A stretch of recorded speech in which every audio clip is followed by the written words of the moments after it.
Hello mga Lods, magandang gabi po mga Lods. Kumusta? Kumusta mga Lods? Ngayong gabing ito mga Lods, may binigay sa akin na na itlog yung botol ko si Tol Israel Abstero. Shout out Tol.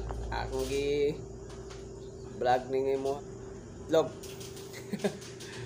Okay, so ayun mga Lods, order niya ito sa online. Subaybayan natin mga Lods kung mapipisa ba. Ang tawag ng itlog na to ay elephant foot chicken. Elephant foot chicken. Tingnan niyo yung itsura mga Lods. Diyan. Yan, tingnan niyo diyan, oh. Ang lalaking mga manok niyan, tapos ang lalaking mga paa. So, 10 ito. Ang bili niya nito mga Lods ay 1,000 pesos. So, subukan natin, ilo-load natin mamaya kung mapipisa ba. So, bye-bye. After 7 days, tingnan natin kung may laman ba. So, it came from Palawan. So, 10 ito mga Lods. Yan, ilalagay natin sa incubator mamaya mga Lods. Kasama nito yun. May mga native chicken din tayong ilo-load ngayon. Native chicken preparation for fattening. Hopefully next year mag-start na tayo ng marami na yung fattening natin sa taong ito. Hanggang 4 batch lang tayo. Nag-stop na yung nagkasakit yung mga manok natin.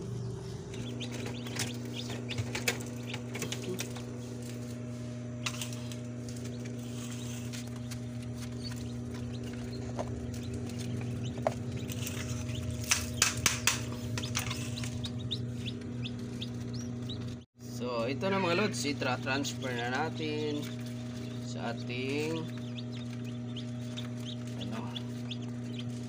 incubator dahil special ang mga itlog na ito. Sa special incubator natin ilalagay. Ayan, 10.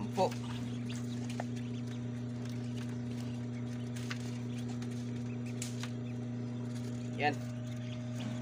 Ilalagay.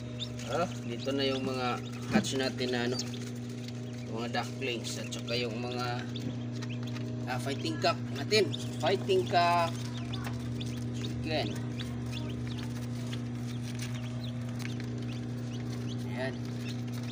So 7 days natin ito mga Lods.